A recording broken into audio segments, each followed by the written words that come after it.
दीदी अभी ये कन्या वाचकों में एक माहौल क्रिएट हो रहा है पूरे देश के अंदर कि आप जो उपदेश देते हैं या जिस तरीके से ये क्या चमत्कार, जैसे बागेश्वर धाम पे जिस तरीके का आरोप लगाए गए हैं कि एक चमत्कार धर्म के साथ में क्या ये जायज़ है क्या कि चमत्कार हो और वो लोगों की ऐसी समस्याएं सुनी जाएं, तो इस चीज़ से आप सहमत हैं क्या? मुझे नहीं पता, मुझे क्योंकि मुझे इस बारे में जानकारी नहीं है। देखिए, सबकी अपनी अपनी विद्या है। आप मुझसे मेरी कथा के बारे में पूछेंगे तो मैं आपको स्पष्ट रूप में बता पाऊंगी, क्योंकि मैं उसके बारे में पढ़ रही हूँ। पर कोई और अगर कुछ कर रहे हैं तो वो उनकी पढ़ाई क्या है, वो कैसे कर रहे हैं, मुझे पता नहीं है। तो उस पर अगर मैं टिप्पणी करती हूँ तो मैं गलत हूँ। आप गृहस्थ आश्रम में कब प्रवेश करेंगे? तो मैं तो करूंगी। आध्यात्म का मतलब ये नहीं है कि मैं शादी नहीं करूंगी, बिल्कुल करूंगी। पर जैसा मैंने एग्जैक्टली मैं यही बात कह रही हूँ कि आज देखिए, क्योंकि हम चीज़ें आपको अच्छे के लिए मिलती है, आप उसका बुरा इस्तेमाल करते हैं। सोशल मीडिया आपको अच्छे के लिए मिला है, आज आप सामने हैं, मैं यहाँ बैठी हूँ, आप मेरी बात हर घर तक पहुँचा सकते हैं, ये एक अच्छा है। लेकिन अगर वो बात मोड़ के घुमा के करेंगे तो ये गलत है।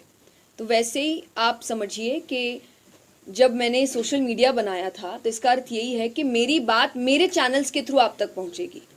पर लोग अलग अलग चैनल, फेक चैनल बनाकर कह रहे हैं कि ऐसे हो रहा है, वैसे हो रहा है। तो अगर मेरी शादी होगी तो मेरे चैनल से बता दी जाएगी आप। देश को हिंदू राष्ट्र बनाने की जो कवायद चल रही है, ऐसा ही मांग कर रहे हैं वो लोग, और उसका भी एक बीड़ा जो एक युवा संत ने उठा रखा है।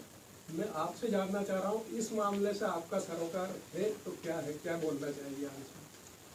देखिए, मैं क्योंकि आप जिस क्षेत्र में जा रहे, थोड़ा पॉलिटिक्स की ओर भी चला जाता है, जिससे मैं कभी भी जुड़ी हुई नहीं रहती हूँ। जैसा मैंने कहा, आप मुझसे मेरी कथा की बात करिए, श्रीमद् भागवत की बात करिए, तो सनातन धर्म को आगे ले जाना, भगवान की बातों को आगे ले जाना, लोगों को जागरूक करना कि आप अपने धर्म के लिए जागरूक होइए, आप अपनी कथाओं को जानिए। जो हम कथाओं में रोज़ बात कर रहे हैं कि हम बच्चों को भी इधर उधर की कहानियाँ सुनाते हैं, जबकि आपके खुद की कथाओं में, शास्त्रों में इतनी कहानियाँ हैं, कथाएं हैं, कृष्ण की है, श्री राम की है, तो आप उसको सुनाइए, उसको आगे बढ़ाइए।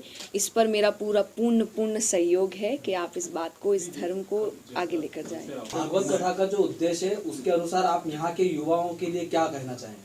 कि आप इस कथा को सुनिए, और मैंने जितनी सिंपल वर्जन में आपको कथा में आपके सामने रख सकूं, मैं कोशिश कर रही हूं। और मैं इसीलिए सिंपल करती हूं क्योंकि जो आज के युवा है वो शायद समझ नहीं पाते हैं जो गहरी बातें हैं। तो मैं आपको आपके शब्दों में, आपकी भाषा में समझाने की कोशिश कर रही हूँ। खुद एक युवा होकर मैं हमेशा कहती हूँ, मैं संत नहीं हूँ, मैं साधु नहीं हूँ, मैं एक साधारण लड़की हूँ, जैसे आपके घर के बच्चे होते हैं। और सबकी अपनी अपनी रुचि होती है किसी क्षेत्र में। मेरी रुचि आध्यात्म में है, जिसको लेकर मैं आगे बढ़ रही हूँ, उसके पीछे काम कर रही हूँ।